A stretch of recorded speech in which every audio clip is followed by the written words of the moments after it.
Like most of the Yu-Gi-Oh girls are there to kind of get like fucking. They start out like hot. Maybe they'll have 2 wins, but after that they usually just get wrecked, or they'll only get a win in like a tag duel. I mean, Aoi Zaizen's like a prime example. Actually, all she did was get mopped in that show. They did Aoi so dirty, chat, and that could have been like an S tier character, but I think she starts the show out with a loss, and then she loses against Spectre, or not Spectre, the dude with the fucking tree deck, chat. Yeah, she loses against him. It is Spectre, isn't it?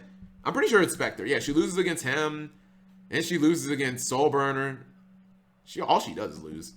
Did you know she beats a couple of like random side beats? Counter traps was originally printed as a normal trap. Normal trap, which yep. could not actually be chained to a counter trap, which kind of used to beg the question. I actually use, chat, like this same arrow. That's crazy.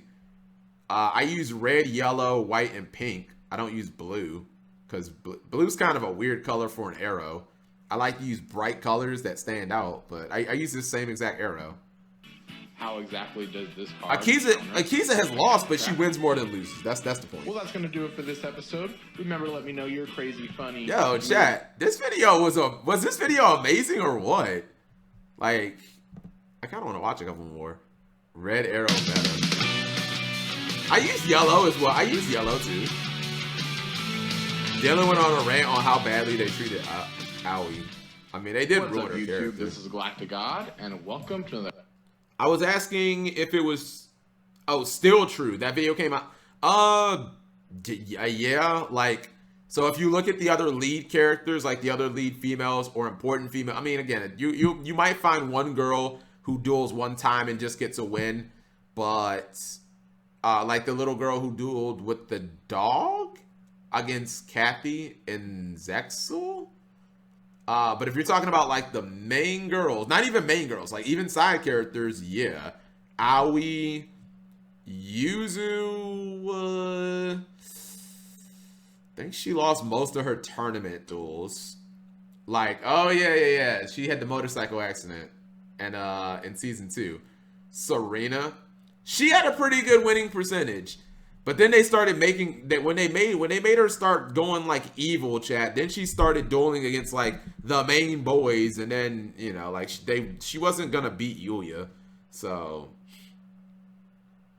Hello, everyone. It's Dylan from Yu-Gi-Oh! Everything, and welcome to another discussion video. Today we are going to be spoilers. You guys don't care. Yeah, dude. I was social media can really be such a detriment to our health. I know it's been in the past and even today a detriment to my own mental health. And so seeing the duality of Aoi Zaizen struggling with the real life version of her, being depressed, being alone, having no friends, and being just a very to herself and reserved person. And wow, hearing Dylan talk about this. Is Yu-Gi-Oh! Vrains just a show with depressed teenagers who might be themselves, chat?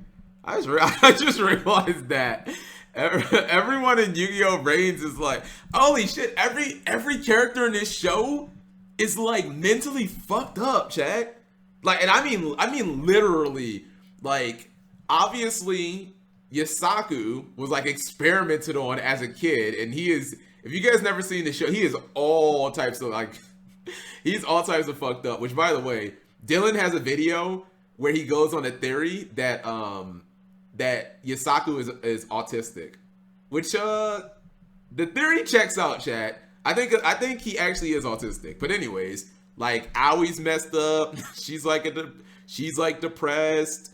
Revolver is all messed up because his dad was the one who did the experiments on the kids, and he had to like hear the kids screaming and stuff. So like it fucked him up too. Man, chat, every single character on this show has like, I don't know, permanent like emotional damage or scarring. then seeing her able to be Into the human being and This is my favorite Yu-Gi-Oh show, by the way. wishes I she love was Yu-Gi-Oh! in the Vrains. real world. In Vrains, which again is the Spectre equation of fucking social media, tricky. was He's just- absolutely no, Spectre's fascinating just and made crazy. me immediately He's fall probably in the love with most her fucked up of character the and characters. personally relate to her character right Soul off the burner. bat. He went So through the he went through writers that already thing, gave too. us a really fascinating situation that I think a lot of us can relate to in terms of that balance between Uvu. real life. Look at that. Look at that face, chat. Tell me that face did. Tell me she didn't deserve better. Uvu. And social media. I mean, take a look at this image and this scene of her going into the Vrains. She literally looks like she is dead inside.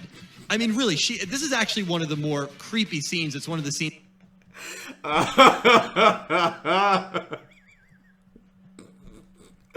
Bro, those videos are good. Why don't no one watch this shit yet?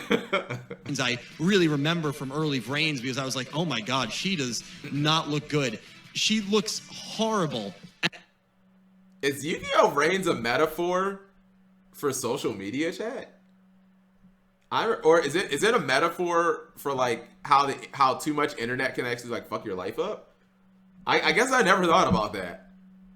Were they actually trying to was this the first Yu-Gi-Oh! Show ever where they were like trying to teach us a real life lesson, something that's applicable for like real life? I never thought about that, chat.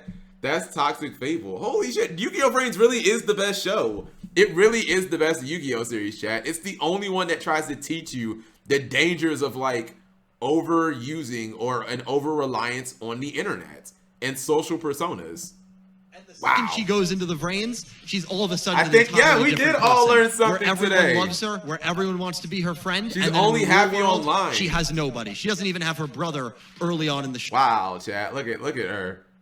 Look at her, chat. She looks so happy in life. Totally not gonna be herself. And the duality of it was The great. dangers of And so they toxic. already gave us a really interesting character with Aoi and just the struggles that she was facing. They did. So now, here's the problem. They really could have done so much with this. They could have played deeper into it, and yet it almost seems like her character peaked with her debut. She did have a pretty big win against Vyra, which I'm going to get to. But let's go That shit duel was by trash. duel and see how they handled Aoi Zaizen's character. So her first duel is against Playmaker, the main protagonist of Vrains, and of course she loses, unless No. Playmaker forgot how to pendulum summon. Wink, wink. The girl always loses to the guy when they first duel in the show, actually in pretty much every duel of the show. So I'm not going to beat her for that, but it's... Is Yu-Gi-Oh! Sexist, chat? The girl always loses. Yu-Gi-Oh! Sexist? the way Chat that she decides. loses these duels. And this is what I want MBT would you hate guys this. to think about. Winning and losing is not everything, but when almost every single loss comes with a very humiliating end, it almost starts to feel like the writing team is trying to shove this image of Aoi down our throats, that she is this really helpless and almost pathetic character, which she's not at all. But she gets infected by Spectre and the Knights of Hanoi, and so when she loses to Playmaker, she starts to lose her mind and falls from remember her that. D-board all the way down to the ground and enters a coma. So her first loss, and they already put her into a coma and had her get brainwashed. Two tropes that Yu-Gi-Oh! Has really, really overdone with their Yu-Gi-Oh! Girl leads for many years, even before Vrains. And so that happened in the first 8 episodes of the show. So already, sure, losing to... Wait till y'all see what happens to her when she loses to Spectre. Holy shit. You want to talk about humiliating. I don't understand why they treat... Bruh. I don't understand why they treated her this badly, Chad. Like, they really did humiliate Aoi on the regular. And Blue Girl was just a disgrace. Playmaker, I don't have any Blue Girl issue with was that at so all, bad. but it's the way that she lost. It was already kind of, not a great look. She comes back from her coma, and I'm she skipping beats this part. Prototype B, a very forgettable... Yeah, her like next 2 wins don't matter. She beats some dueling robot, who cares? And then she duels against the hot chick, the hot little villain chick who's like unimportant, also who cares? Like, the part we care about is this part. When she duels against this is a great duel, by the way. Her character just kind of... Look at this, chat. If this doesn't like perfectly demonstrate what they did to her character, this is yeah, just standing over her, about to step over her like Iverson did Tyronn Lue. takes a No, turn. she didn't get That didn't happen. Her next duel is against Spectre. And most of you guys will remember this duel because of the one moment at the end.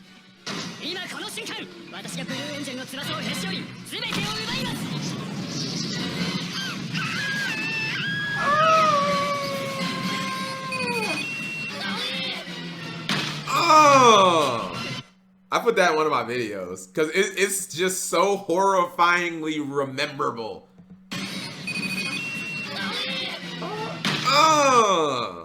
I can't believe they even did that to a character. This moment has been memed to all hell. And the problem with her losing to Spectre is the way that she loses at the end of the duel. As I said before, a lot of what happened with Aoi and losing, I don't really take much issue with her losing these duels. I take a massive issue with the antics that occurred after she lost the duel. She loses to Spectre, who we already know is a wildly twisted and evil and insane character. There is nothing more awesome, that you need to show us with Spectre to convince us of that. And yet they decided it was a good idea to not only have Blue Angel lose this duel and not get her revenge on the guy that poisoned her at the beginning of the show, but they have her get thrown up in this twister and then fall down in such an embarrassing and just kind of really, I don't know what the writers were thinking with this. I really don't. She face plants on the concrete. You can kind of hear, I would imagine, probably her neck snap, and her entire body just goes limp. And I remember watching this for the first time, and it just felt so unnecessary. And even years removed from it, I know it's been memed to no end, but it's just so unnecessary. And it really just makes her look not great. It just is not a good look. It makes her look like, chat, a character. It makes her just look pathetic. It was necessary. No, it just makes her look like a. But how can you? So the interesting thing was, they then have her go to a different form, and she's supposed to kind of learn from that, right? She's supposed to kind of learn, which is this. You guys think this form is cringe, chat? I mean, I know I like short hair, but this is Blue Girl, chat. Which is obviously in reference to Ghost Girl, Emma Besso, taking her under her wing. I liked the mentorship and the partnership that her and Emma. This is the Blue Girl. This is her Steven Universe form, chat. She goes the Blue Girl, and she's supposed to like learn about why she lost, and she's supposed to improve from it. And then you know what happens to her, chat? She loses again. Because they needed Soul Burner was just clapping everybody in season 2, chat.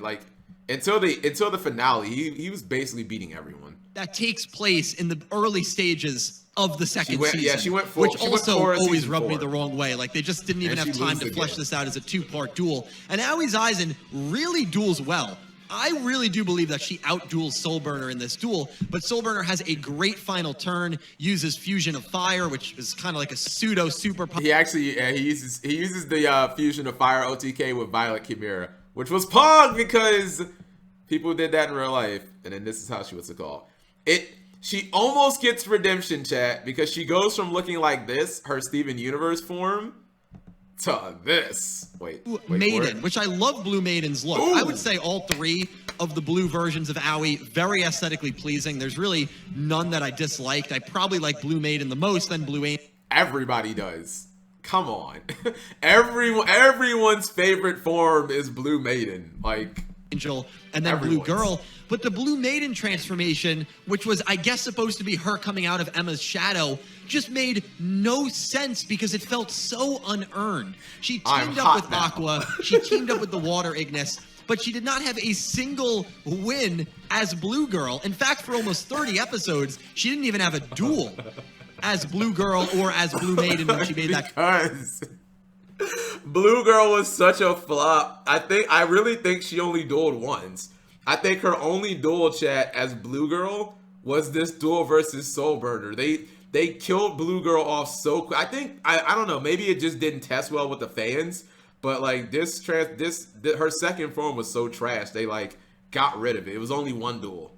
Transformation. It just felt like such a an And unearned she switches transformation, to be completely honest. And even though And I that's loved true. Marincess, and I think it fit well, you know, water monsters with a maiden of the sea, blue maiden, I think symbolically it fit very well. It just didn't feel deserved. And I Yu-Gi-Oh! don't 8 know should why have they a black couldn't give female her who's also any the win villain. as Blue Girl. Didn't they do that for Sevens? Wasn't a little black girl like the villain of season 1? Oh no, 2. Yeah, wasn't a little black girl like the villain of season 2, chat, in that show? She has like white hair, which of course, if you're gonna make a black character, they have to have white hair for some reason.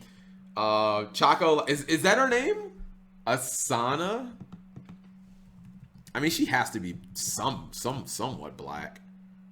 Let's see. I'm guessing. Yeah, her. Yeah, they did that in Yu-Gi-Oh! Sevens. I mean, it would. Yeah. I mean, she's black. She's black enough. This is as black as you gonna get there. Oh my god, I cannot pronounce this name. Thank you very much, Kakuro Gane. Thank you very much, Kakuro Gane, coming through with the Twitch resubscription 2 months in a row of grown-ass manliness. I appreciate that a lot. Your name is quite difficult to pronounce, though.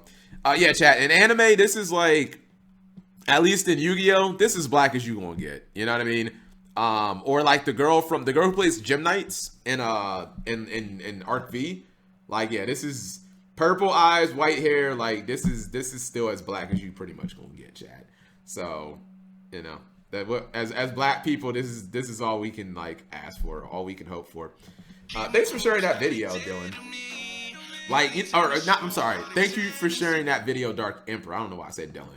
Dude, Dylan makes really good videos, chat. Like, this is a video that deserves more views. And he's 100% right. Like,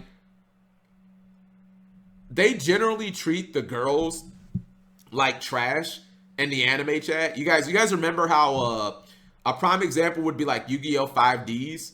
How Akiza was like a strong, dominant character, kind of entered the show as a little bit of an anti-hero / maybe you can even go as far as villain.